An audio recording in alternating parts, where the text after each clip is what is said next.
welcome Jack Ma. Thank you. Thank you. Thank you. We've all become very cognizant of Jack and his story. And when Alibaba went public with the largest IPO in history, we knew a lot more about him. So I want to talk about his personal story. I want to talk about how many times he tried and failed and what kept him going. I want to talk about where he is today and how he got here, and where he is going and how he expects to get there. And if he gets there, what will it all mean for him and for the people that he wants to inspire? So I begin with this question, though, Jack. Why are you back at Davos? It's a long break for 7 years. I think my last trip here was year 2008. But I was coming for year 2001 for the Young Global Leader for Tomorrow. And remember, I never heard about the Davos when I came. But when I came, in the Switzerland, so many young people demonstrate. It was such a horrible thing that and I asked them, why did they do it? They say, anti-globalization. And I say, why? Globalization is a great thing. Why people don't like it? And then we come all the way for 2 hours here. There's a machine gun. There's a people checking. I say, oh God, is that a forum or is it a prison we're gonna go? Is that? But when I joined the forum as the Young Global Leader, I was thrilled by so many ideas. For the first 3-4 years, I learned what does the globalization mean? What does the corporate citizenship mean? What about social responsibility mean? All these new ideas, and I see so many great leaders talking about leadership, and I benefit a lot. And the year 2008 and 2009, when the financial crisis came, I think it's better go back to work, because we can never win the world by talking. So go back, spend 7 years. Now I come back, I think it's time to do something return, because I learned so much. Let's talk 12 years ago. So why I should not talking to the young global leader of today, sharing with them how we've gone through. Okay. So that was the thing. Let's start with where you are today. Just how big is Alibaba? How many people come every day? How many people come in a week? How fast is it growing? Yeah, we have over 100 million buyers visiting our site, shopping our site every day. And we created 100 million every day. We created 14 million jobs for China, directly and indirectly. And we grow from 18 people to 30,000 people, 18 people in my apartment, to now we have a 4 big campus. Compared to 15 years ago, we were big, but compared to 15 years later, we're still a baby. How big will you be 15 years from now? I think 15 years ago, I told my team that in the past 15 years, we grow from nothing to this size. And 15 years later, I want people to know about Alibaba, know Taobao, because it's already everywhere. I want 15 years ago when we talk about what is e-commerce, why small business can using this e-commerce, this internet, can do business across the nation. And I hope 15 years later, people forget about e-commerce because they think it's like electricity. Nobody thinks it's a high tech today. Now, this is something that I don't want 15 years later, we still walk on the street talking about why and how e-commerce can help people. Talk about the IPO. Did it exceed your expectations? Well, it's a pretty small IPO, 250. Yes. Yeah. The largest IPO in the history of Wall Street. We raised. And number 2 was a Chinese bank. Thank you. I remember year 2001. We went to raise some 5 million, 3 million venture capitalist dollars in the USA, and got rejected. And I say we come back raising a little bit more. But I think, what we think more about is for $25 billion, how we can spend the money efficiently, because this is not the money, this is the trust from the world, the trust from those people. They want you to do better jobs to help more people. They want to have a good return. So I think gives me more pressure because when our market cap is bigger than IBM, for a certain day we're bigger than Walmart. We're one of the top 10, 15 largest market cap company in the world. I told my team and myself, is that true? We're not that good. Because years ago, people say, Alibaba model is terrible. Does not make money, have this and that, all the big bad things, because Amazon is better, eBay is better, Google is better, and there's no such model like Alibaba in the USA. So I told myself and people, we were better than people thought. But today, when we are that big size, I said, no, we are not that good as people thought. We're just a company 15 years old. Average age is 27, 28 years old, young people. We're doing something that human beings have never tried. So I want to talk about the future. Let me take you back to when you were born in Hangzhou, where the headquarters still are. Yep. And your campus is there. You don't have a loot, don't move your loot. Your headquarters roots are there. Yeah, you found it there, loot there. You grew up in the 60s. 64. Born in 64. That was the time of the Cultural Revolution. Yeah, it was the end of the Cultural Revolution. It was, well, my grandfather was a tiny landlord, was considered, after liberation, was considered to be a bad guy. So I know how tough it was when I was a kid. You tried to get into 3 colleges. Each time they rejected you. No, I tried. There is an examination that young people, if you want to go university, you have to take the examinations. So I failed 3 times. Right. But a lot of fail. I failed for funny things that I failed a key primary school test for 2 times. And I failed 3 times for the middle schools. And you will never believe in Hangzhou, my city, there's only 1 middle school that lasts only 1 year. It was changed from primary school to middle school because our graduates of our school, no middle school accept us because we were too bad. Yeah. They would become a middle school.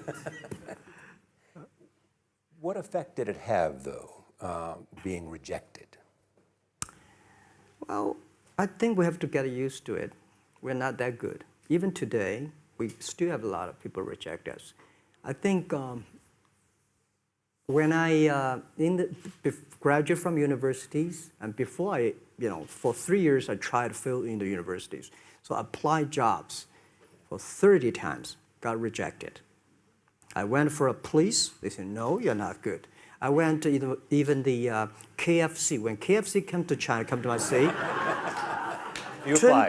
24 people went for the job. 23 people were accepted. I was the only one guy. And we went for police. 5 people, 4 of them accepted. I was the only guy that I received it. So to me, being turned down, rejected. Oh, by the way, I told you that I applied for Harvard for 10 times, rejected. I know I'll be rejected. I just don't want to say that. They're sorry now. 10 times you wrote them and said, I'd like to come to Harvard. Yeah. And then I told myself, someday I should go teach there, maybe. I think that can be arranged. Richard Nixon came to Hangzhou. Yeah. And after that, tourists flooded the place. Yeah. And that's how you learned English. Yeah. I really like I don't know why, at 12, 13 years old, that time I suddenly fell in love into the language, the English. And there's no place you can learn English at that time. There's no books, English books. So I went to the Hangzhou Hotel, now called Hangzhou Shangri-La Hotel, because that was the hotel can receive the foreign visitors. So every morning for 9 years, I showed them around as a free guide, and they taught me English. And I think that changed me. Today, I'm a 100% made in China. I've never got a one-day train outside China. Yeah. And when people talk to me, say, Jack, how can you speak English like that? Why sometimes you talk like an Western guys? I think that was the 9 years. These Western tourists opened my mind because everything they told me are so different from the things I learned from the schools and from my parents. So now I have a habit. Whatever I see, whatever I read, I use my mind. Think about for 2 minutes. Is that how Ma Jun became Jack Ma?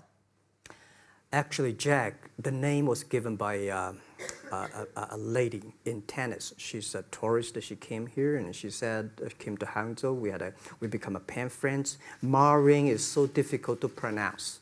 So she said, do you have an English name? I said, don't. So can you give me an English name? She said, okay. She said, my father called it Jack. My husband called Jack. What do you think about Jack? I said, good. So I've been using that for that many years. Yeah. First visit to America, 1995? 1995, yeah. I come here for a project helping the local government to building up a highway. And you tried the internet. I tried the internet in Seattle.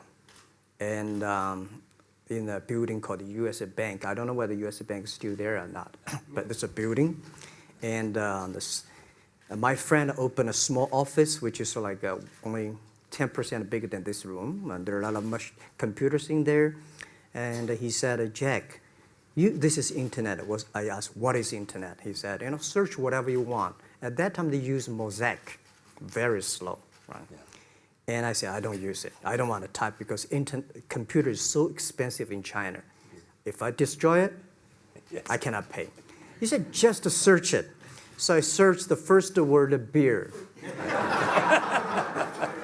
I don't know why, because it's easy to spell, baby. And I see beers from Germany, beers from USA, beers from Japan, but there's no beer from China. And I say, okay, type the second word is China. No data. Nothing. Nothing. And I said, 1995. 1995, no data about China. So I talked to my friend, why not make something about China? So we made a small, very ugly looking page called China. It's something like I did a translation agency, we listed on there. It was so shocking. We launched at 9:40 in the morning. 12:30, I got a phone call from my friend. He said, Jack, you got 5 emails. I said, what is email? And they say, these are the things. So people so excited. Where are you? This is the first time I see a Chinese website on that. How can we can we do something together? So I think this is something interesting. So we should do it. Why did you call it Alibaba? Alibaba? Well, when I started, I think internet is global. We should have a global name. And a name that, interesting, like at that time, the best name is Yahoo. Right? So I've been thinking for many days, suddenly think Alibaba is a good name. So I happened to be in San Francisco that day. I did have a lunch, and the waitress came. I asked her, do you know about Alibaba? She said, yes. I said, what is Alibaba? She said, Open Sesame. Good. So I went on the street, asked about 10, 20 people. They all know about Alibaba, 40 Thieves, and Open Sesame. And I think this is a good name. And start with A. Whatever you talk about, Alibaba is always top. You have said before that in creating Alibaba, you had to create trust. Yep. Because people in China were used to face-to-face. Yeah. How did you create trust? I think because we started about doing business on internet. I don't know you, you don't know me. So how can you do things online unless you have trust?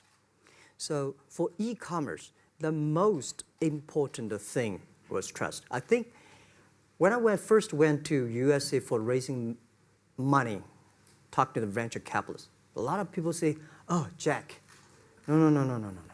China doing business by the guanxi. How can you do business on internet?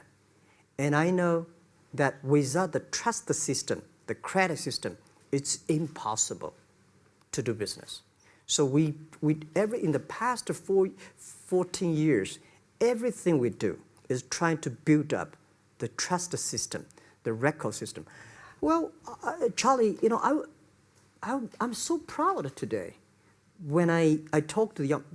Today in China and in the world, people don't trust each other. The government and people and media and everybody think, this guy's cheating. But because of e-commerce, we finish 60 million transactions every day. People don't know each other. I don't know you, I send products to you. You don't know me, you wire the money to me. And I don't know you, I give a person a package, I don't know him. He took something to so cross the ocean, cross the river, and send. This is the trust. We have at least 60 million trust happening every day. But you created it by creating an escrow account in the beginning. Yep. And so you keep the money until they got the product. Yeah. And then you release the money. That's true. I mean, the escrow service is about Alipay. When I had, this idea, I would love Davos, because it was a big decision. Because for first 3 years, Alibaba is just like e-marketplaces for information. What do you have? What I have? We talk a lot of time, but don't do any business because there is no payment. I talk to the banks. No banks want to do it. Banks say, no, this thing never work. So I don't know what to do. Because if I start to launch a payment system, it's against the financial legal laws. Because you have to have a license. But if I don't do it, e-commerce will go nowhere. So then I went to Davos. I listened to a leadership discussion. Leadership is about responsibility. And after I listened to that panel, I give a call to my friends, my colleagues in my apartment, say, do it now, immediately. If something wrong, the government not happy about that, if one body has to go to the prison, Jack might go to the prison. Because it is so important for China, for the world, to build up the trust system. And if you did not do it, I said, and do not do it properly, stealing money, money wash, no trust record, I send you to the prison. So that was the thing. And people don't like it. So many people I talked to at that time for Alipay, they say, this is the stupidest idea you have ever got. But I say, I don't wear the stupid clever as long as people use it. Now we have 800 million people using this Alipay. Stupid things, if you do it, is better. Alipay is a privately held thing. It's not part of Alibaba. No, it's a private. Let me private. talk about money for a second. Yeah. You have never gotten money from the Chinese government? No. None. I want it at the beginning, and later I don't want it because I think if the company always think about picking money from out of the government pockets, that company is rubbish. Think about how can you make money from the customers and market and then help customers succeed. That's our philosophy. No money from Chinese banks? No. No. I at that time I want, and now they want to give me, I don't want it. Yeah. All right. Your relationship with the government. Mm-hmm. Yeah. What's your relationship? I mean, if they didn't, here's what some say, that you have existed in an environment that's not, they have restricted competition for you. And that's a pretty good thing to do for a private company. Yeah. I think the relationship with the government for us is very interesting. For the first 5 years, because I've been working as a part-time jobber for a government organization called Ministry of Foreign Trade, 1997, for 14 months. And I learned that you should never rely on government organization to do e-commerce. And I started a business. I told my people and team, in love with the government, but don't marry them. Respect them. And a lot of people say, well, government officers talking about internet, the censorship and this, that, and they worry about. I think it's the opportunity, it's a responsibility talking to them, tell them how internet can help. So you tell them we create jobs. Oh yeah, I think a lot of people debate and fight against them. And in the first 12 years, anybody come to my office, I sit down talking to them, how we can help economy, how we can create jobs, why China will improve by the internet. I think because internet that time is new to any government. And if you convince somebody, and you have the chance. So today I'm very talkative.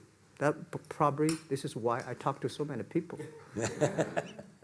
So, I mean, if the government comes to you and asks you to do something for them, Normally, when government comes say, Jack, can you do this project? I say no. I say no. I can introduce some friends who are interested in doing that for you. But if they continue to want me to do it, I say, okay, I do it, but I don't charge. I hope next time don't come to me again.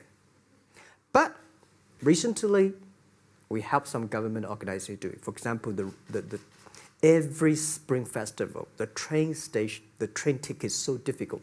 Hundreds and thousands of farmers work in the cities. In the Spring Festival, they go to the hometown. But when they order tickets on the other way, the whole system crashed for 5 years. So I told my young people, go support them. Don't charge anything. Because I don't want to see millions of farmers go back to city and they cannot buy the tickets. So it's something that it's not for money. It's something it's not for the government. It's for the millions of people. They can buy tickets in the snowy night and they don't have to wait. They just use mobile phone, online, they get ticket. one way stop along the route to where you are in that big IPO was Yahoo. Jerry Yang gave you invested $1 billion. Yeah. $1 billion. Yeah. It turned out to be a pretty good investment for Yahoo. Yeah. But one time after another, you raised this money on your own outside of China with investors. Mm-hmm. Yeah, I'm very thankful for all the investors because 1999, year 2000, and even at the Yahoo time, a lot of people say this Jack is crazy. He's doing something that we don't understand. A lot of venture capitalists give you money because there is such a American model already there. But they say, Alibaba, we don't see this kind of model, right? They say Jack's crazy. Is what yeah, this is crazy guy. I mean, yeah. I remember my first time in Time magazine, they call me Crazy Jack. And I think crazy is good. We are crazy, right. But we're not stupid. We know what we are doing. But if everybody agree with me, if everybody believe our idea is good, we have no chance. So that's the money we raised. We're very thankful. So when our investors make a lot of money, I feel proud and honored. As you know, in the United States, issues have risen about privacy. Yeah. Google and Apple, and questions of whether the government should have access to files. How do you handle that if the Chinese government says you know a lot about people? Mm-hmm. You have transactional relationships with lots of people. Mm-hmm. And they say, we want to see your files. Well, so far, I don't have this kind of problems from Chinese government. And I told them, any government, if you come here for the national security, anti-terrorist, well, anywhere, anti-terrorist, we work together. It's a criminal, we work. But rest of that, no. I said, we are a business. The data is so precious because we don't know how. Because if we give to anybody, it's going to be a disaster. And also about privacy issues. I think, just like hundreds of years ago, people say, I would rather put money under my pillow rather than put in the banks. But today, banks, they're special. They know how to protect money much better than you do. Privacy issues, all these kind of securities, today, we may not have the solutions. We don't have the answer. But I believe our young people have the solutions. In the next 10, 20 years, there will be breakthrough on that. And I'm fully confident on that. Your life is a testament to the idea that nothing is impossible. That if somebody says no, you say it's just the beginning. Where does that come from? Well, at the beginning, I never thought, I thought when I was young, I said, everything's possible. Now I know not everything's possible. When you have something, you have to think about, you have to consider about the others. You have to consider about the customer, society, your employees, your shareholders, society. There are so many things that I think if you continue to work hard, there's possibility. And I just feel that I'm enthusiastic about what we are doing. At the beginning, for the first 5 years, I just want to survive. And 5 years later, I think... That's 2000, from 90... Yeah. But later, I think, wow, so many people's life changed. I was so excited, you know, for the first 3 years, we made zero revenue. Zero revenue. But we are so excited to continue to work. You know what happened? I remember many times when I go to a restaurant and have dinner, somebody came, when I was trying to pay the bill, the owner of the restaurant came to say, "Sir, your bill is paid by someone." And the small note say, "Hey, Mr. Ma, I'm your customer of Alibaba Group, Alibaba platform. I made a lot of money, and I know you don't make any money. I pay the bill for you." Yeah. And I remember one day that I was sitting somewhere in the coffee, somebody sending me a cigar. I don't smoke cigar, but there's a note, "Thank you very much, I'm your customer." And I remember in the Taobao days, I was at the Shangri-La Hotel in Beijing. When I get on the taxi, the man who opened the door for me, the boy at the gate, he said, "Jack, thank you very much. I'm service here. My girlfriend makes more money than I do on your site." And this is something that you know that it's not amazing. If you don't do it, nothing's possible. If you try to do it, at least you have the hope. The revenue comes from advertising and a smaller amount from transactional fees. Yeah. Most of it from advertising. Tiny. Tiny from advertising? Tiny from advertising, tiny from transactions, because we need big mass.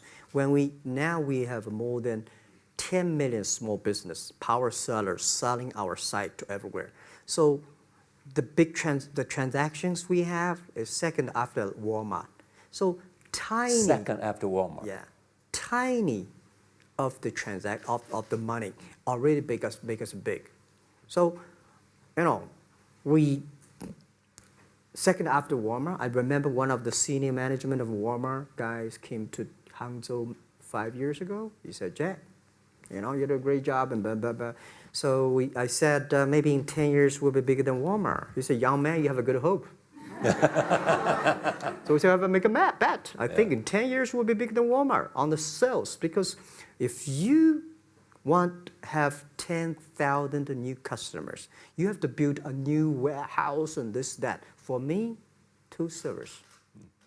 What's your market cap versus Walmart today? I don't know, but I don't maybe either. It's close.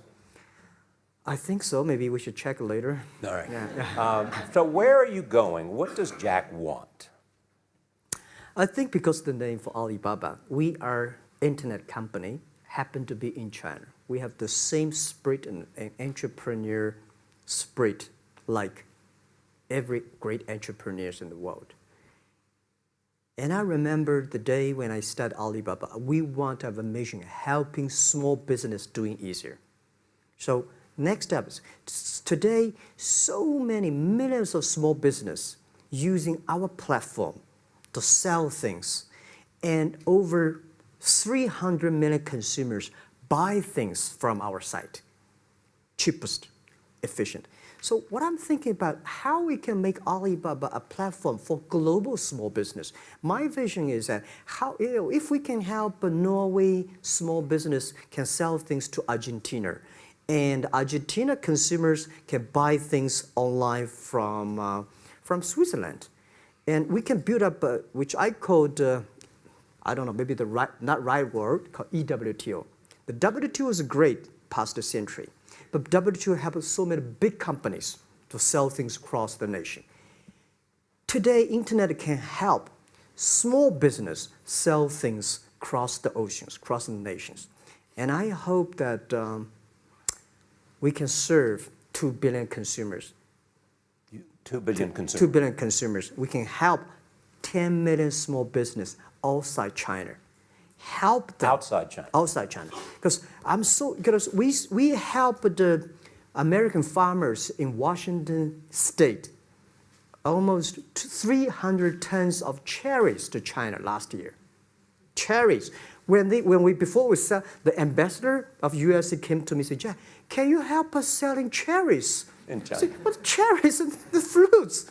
He said, why not? I said, why not? Let's try. So that when we start to sell cherries, the cherries still on the trees. So we start a pre-order, 80,000 families order cherries online. So we pick up the cherries and ship into China. Within 48 hours, we sell the cherries. The consumers are so happy. But we got a lot of letters complaint after 3 days. They say, why only 100 tons? Why we should not get more? So we sell, 2 months ago, we helped the Costco. We sold 300 tons of nuts to China. So I'm thinking about if we can sell, we're also selling Alaska seafood to China. So if we can sell seafood, if we can sell the cherries, why we cannot help American and European small business selling things to China consumers? China needs that. So this is what I want to do is that 2 billion consumers, China, Asia, developing nations, how we can let them buy things globally. Alibaba rode with the millions of people that went from poverty to the middle class in China. I mean, you were right there growing as they grew and increased. When you look at the international markets, you're doing well in Russia? Yeah. How well? We do pretty good in Russia, and we do also pretty good in Brazil. In Brazil? Russia, I think now I don't know, we are if not the number 1, we're the number 2 or number 3 largest. E-commerce. E-commerce. I remember last year we had a campaign. The campaign is that a lot of Russian girls and boys want to buy things from China. You know how many days a Russian girl placed an order and received the products from China? 2 years ago, 4 months. Even that, people are so happy about all the thing. And last year, the campaign, within 1 week, we crashed the whole logistics system of Russia. All right. You were also seen in Hollywood. Yeah. What are you doing in Hollywood? Well, I like the Hollywood innovation at the digital background. I learned so much about the Hollywood movies, especially the Forrest Gump. You love Forrest Gump. I love Forrest Gump. Well, why do you like him? Simple. Never give up. Never give up. People thinking he's dumb, but he knows what he's doing. And I was very depressed the day, year 2002 or 3 in the States, when a bit earlier than that. I was very depressed when I could not find out a way for the internet. And then I watched the movie in my friend's home, Forrest Gump. When I see him, I think, this is the guy we should learn from. Believe what you're doing, love it, whether people like it, don't like it, be simple. And like the word, life is like a box of chocolate. You never know what you can get, right? I never know I would be here talking to you and talking to Charlie Rose. I never know. But today I made it. I told my people in my apartment 15 years ago, guys, we have to work hard, not for ourselves. If we can be successful, 80% of the young people in China can be successful. We don't have a rich father, powerful uncle. We don't have $1 from bank, 1 cent from government. Just work as a team. So what do you worry about? I worry about it today. Young people, a lot of young people lose hope, lose vision, and start to complain. Because we also have the same period. Because when it's not a good feeling being rejected by so many people. We also depressed, but at least later we find that the world has a lot of opportunity. How you see the world, how you catch the opportunity. So, in the Hollywood gives me a lot of inspiration. You know? But you were out there for business. You were out there because you want to make movies and sell them. I want to make the movie for business-wise. We are e-commerce company. We have a lot of products that need logistic. But movie, TV, these are things you don't need logistic system. And movie probably is the best product that can help Chinese young people to understand. Because one thing I told the Chinese people, my friends, in American movie, all the heroes at the beginning, they look like a bad guy. Terrible things coming, they become a hero. And finally, they all survived. China, if you're a hero, all the hero died. So, because only dead people become the hero. So nobody want to be the hero. So you want to change the Chinese definition of hero? Yeah, I want to say hero. Today we have so many heroes live in this world. Are you still writing these kung fu novels or are you just reading them? I read them and I start to write something. I think it's fun. The kung fu is something you start to think about something that you cannot do. But if you have some luck, if you continue to practice, if you got a good master, if you're a good team, you're an expert. So at least to make me, when I'm busy, when I'm tired or frustrated, I read kung fu books. And You also travel with a Tai Chi. Am I saying that right? Trainer. Tai Chi? Tai Chi. Tai Chi. Tai Chi, yeah. What does that do for you other than keep you in good health? I love Tai Chi. Tai Chi is a philosophy about yin and yang. Yeah. Tai Chi is about how you balance, how you work, like a competition. People say when I compete with eBay, say, you hate eBay. No, I don't hate eBay. It's a great company. You know, they come, I go. You know, Tai Chi is like, you fight here, I go over there. You put it on the top, I go to down, right? So it's a balance, right? You are heavy, I'm small, you know. When I'm small, I can jump. You're heavy, cannot jump. So the Tai Chi is better philosophy. I use in Tai Chi philosophy in the business. Calm down. There's always way out. And keep yourself balanced. And meanwhile, don't try to keep, because business is a competition is a fun. Business is not like a battlefield. You die or I win. Business, even if you die, I may not win. Right? So it's better fun. So Tai Chi gives me a lot of inspirations. But you want your life and you want this company, Alibaba, to change the world.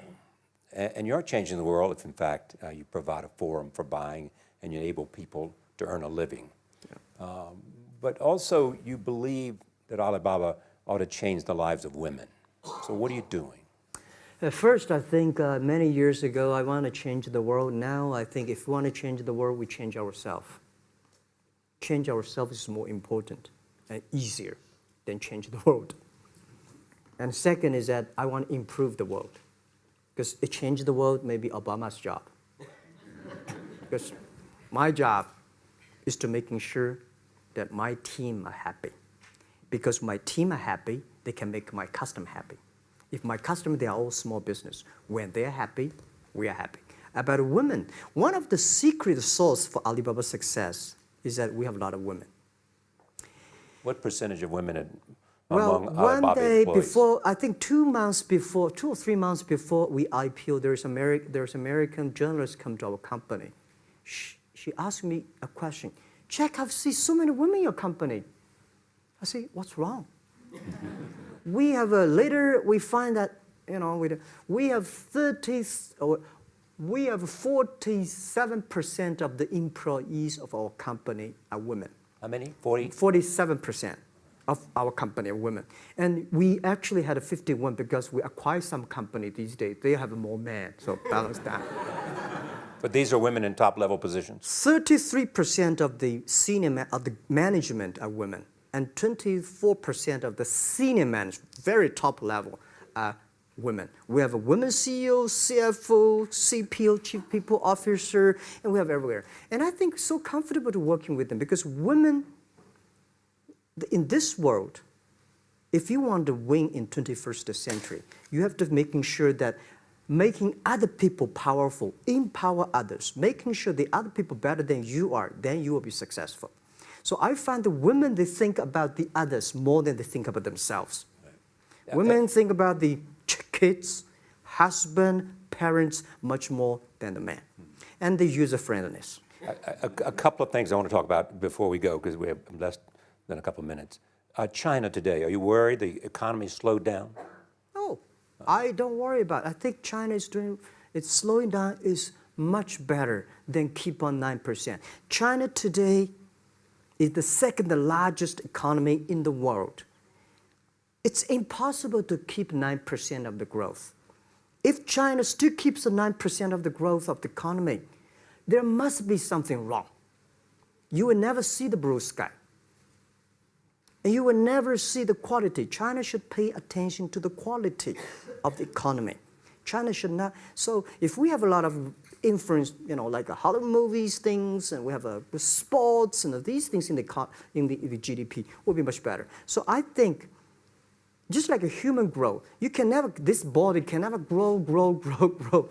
Certain time, the slow of growth of a body is slow, but you should grow your mind, grow your culture, grow your value, grow your wisdom. I think China is moving to that direction. And you saw Modi in India?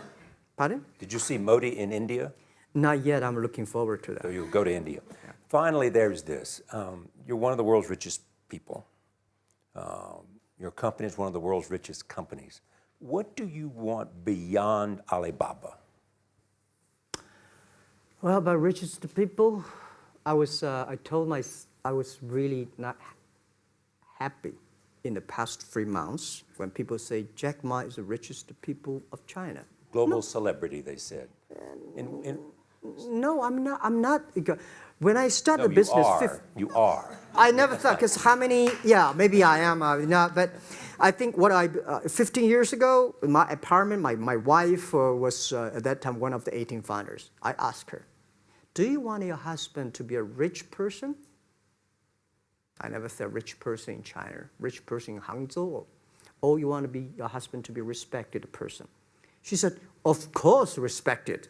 Because she never believed, and I don't believe we'll be rich people. We just want to survive. But I believe when you have $1 million, that's your money. When you have $20 million, you start to have a problem. You worry about inflation, which stock to buy and this, that, had to come. When you have $1 billion, that's not your money. That's the trust society gives on you. They believe you can manage the money, use the money better than the government and the others. So I think today, I have the resources, do more things.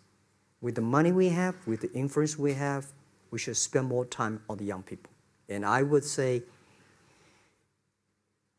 someday I'll go back to teach, go back to school, spend time with the young people, and sharing with them what I've done. So the money is not mine. I just happily and having these resources, then I want to do a better job. Just tell them your story. Yeah, tell them the story and tell them that if Jack, I don't think in this world there are a lot of people be rejected more than 30 times. If we, the only thing we never give up, the only thing we're like a Forrest Gump, we keep on fight. We keep on change ourselves. We don't complain. Whether you were successful or not successful, I find that people, when they finish the job, if they make the mistake, if they fail, if they always complain the others, this guy will never come back. If the guy only check himself, yeah, something wrong with me here, something wrong with me there, this guy has a hope. Jack, on behalf of everybody in this audience and a television audience around the world, thank you for taking your time to be with us. Thank you. Thank you. Thank you. Thank you. Thank you. Thank you so much, Rob.